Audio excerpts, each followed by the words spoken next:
2005 Volkswagen Jetta.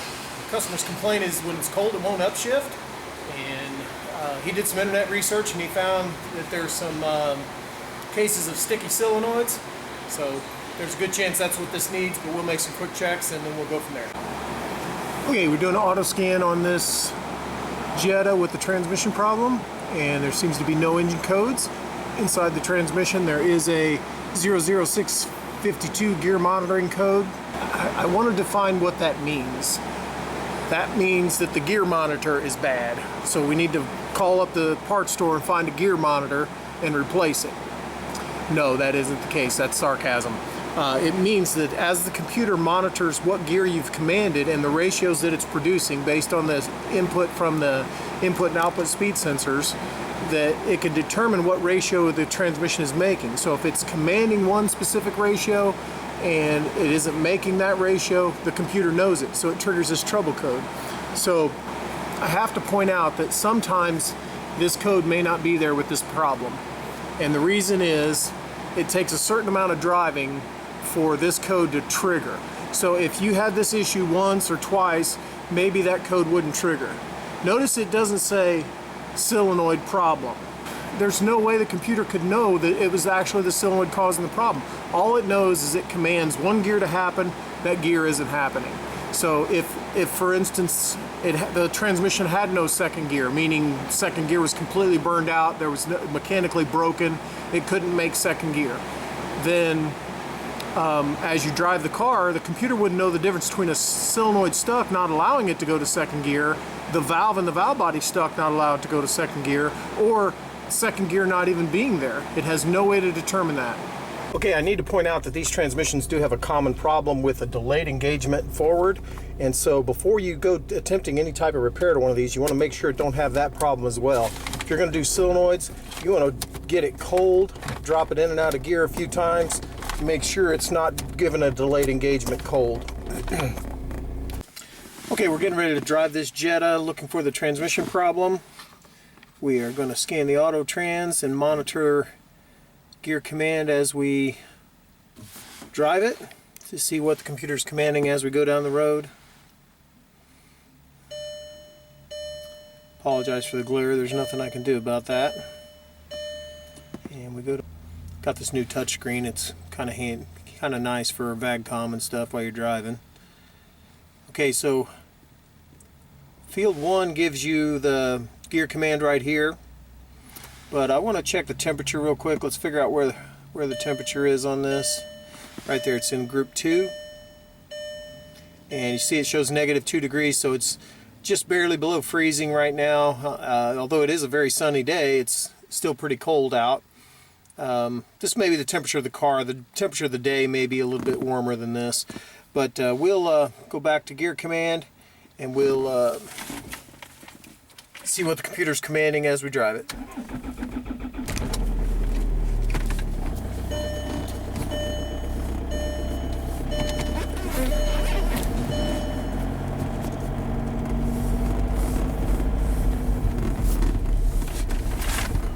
Hope you can hear the RPM good enough, but as we accelerate from a stop here, you see the computer does command second gear. I don't know how well you guys can see that, but the engine is racing like crazy. It's even commanded third gear and it's not shifting at all.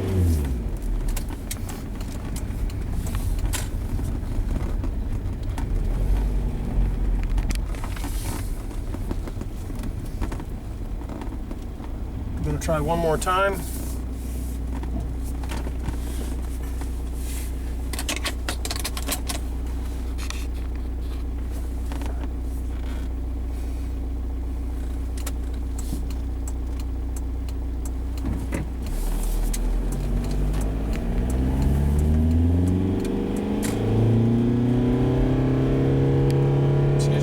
Shifted into second by now, and it definitely should have shifted into third when I backed out of the throttle. Now, as this vehicle warms up, it starts working normally. Okay, I've been letting this car warm up some, and the temperature, as you can see there, is approximately 36 degrees. I'm trying to block the glare, and I'm I'm trying to demonstrate that it does work fine once it's warmed up. And let's go drive it. Let me change to gear command here. So now we have gear command in this field as I'm driving it. Hopefully you can see it and the glare won't be there.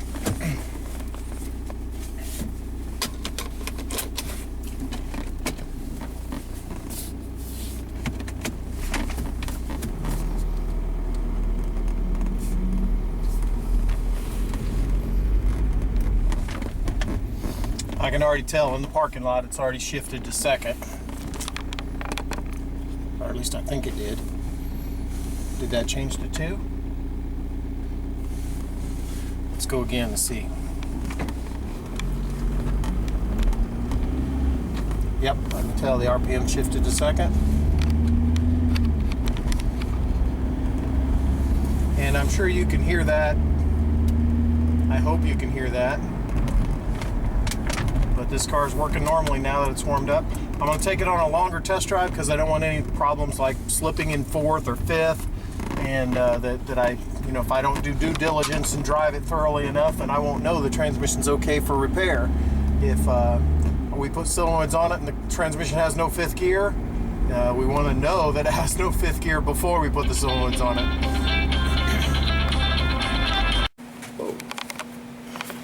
Cortland's about at the midway point on putting these solenoids in this Jetta. He does what I taught him, which is to write the wire color down and put the bolt in and index the bolt, the solenoid, and the bracket so that he knows where everything goes back together. I'm a good teacher. A little bit.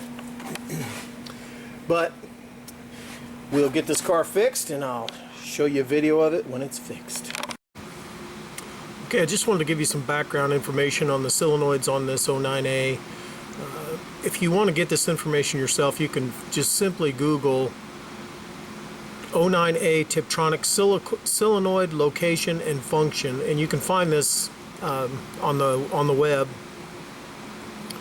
And this shows the position of some of the solenoids, and you can see here the solenoid valve N92, and if you look at its function down here, the N92 shuts off when it's supposed to shift to second. So if that thing sticks in the on position, it does not shift to second, it stays in the first position. And that's how you diagnose a stuck solenoid. The problem is, if you go in there and change just one solenoid, you're going to have problems because the solenoids are almost identical. They are, I'll show you some of the ones we replaced, but for instance, the N92 is identical to the N89, except the bracket is welded in a different location. It's also identical to this one, except the bracket's welded in a different location.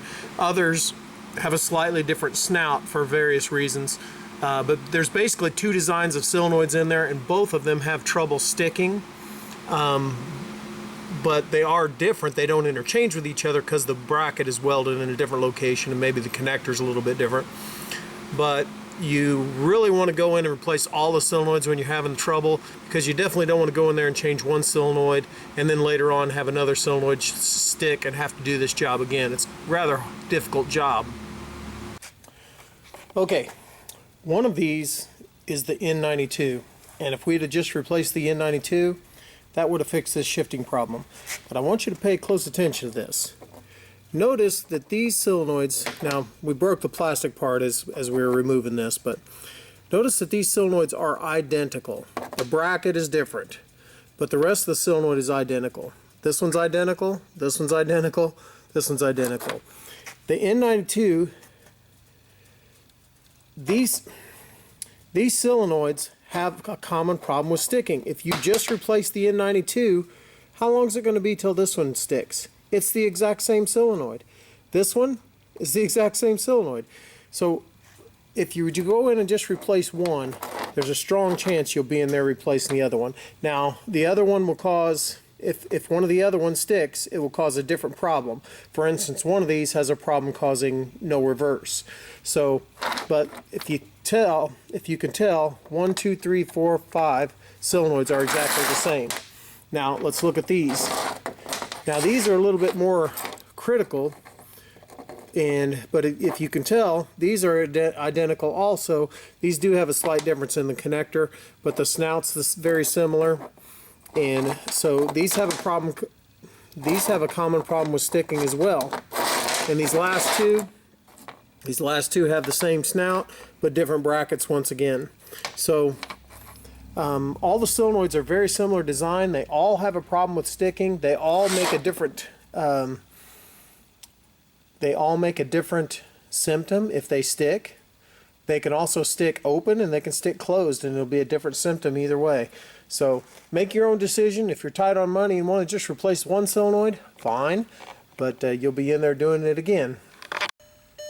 We are getting ready to road test this Jetta that we put the solenoids in the transmission, but we want to clear that code out of there first, the trans.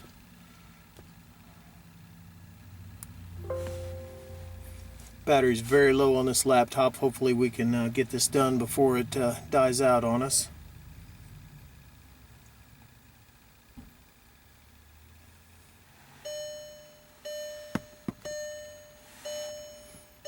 And there's that gear monitoring code. Cleared. And I want to point out the temperature.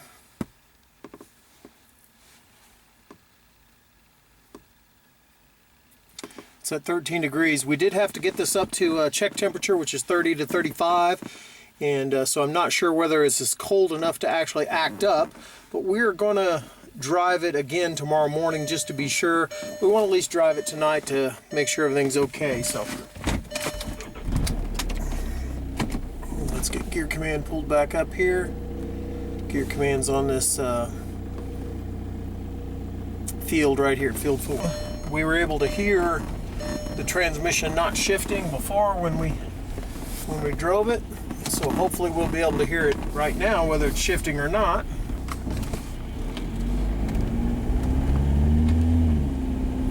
And obviously that shifted just fine, and we will take it on a short road test, get it in all the gears, and drive it again tomorrow morning to verify it shifts when it's cold.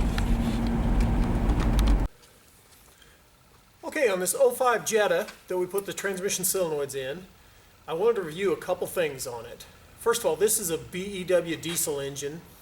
Probably could hear that from the video and because of the many times I had it running. But this same transmission can come bolted to a 1.8T in a Volkswagen. It can also come in some Land Rovers and Mazda Mpvs.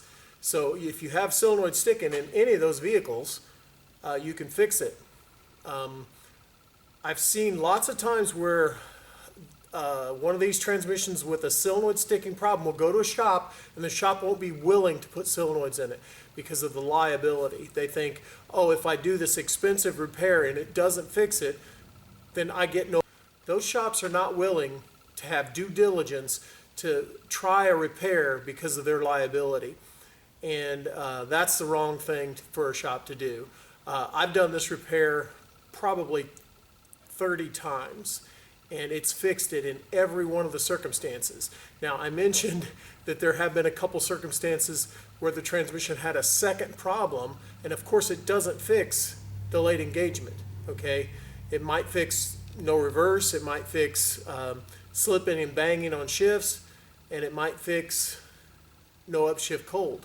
No upshift cold being the most common one, but the no reverse is pretty common too. So generally, if you have those symptoms, you can try solenoids to fix it, but a shop that isn't willing to even try, ever, not, how are they ever going to fix anything? If something new comes in and they're not willing to try, oh, we can't try putting an injector in the car, in the engine because it might not fix it, and then we'll have to put an engine in it. Well, the same logic applies here. We're not willing to put, if you're not willing to put a solenoid in a transmission, why would you be willing to put an injector in an engine or a coil pack on an engine? It's almost the same thing. So if you learned anything from this video, click the like button and subscribe. If you want to financially contribute to the continued production of these videos, find the donate icon at my website at www.kansascitytdi.com.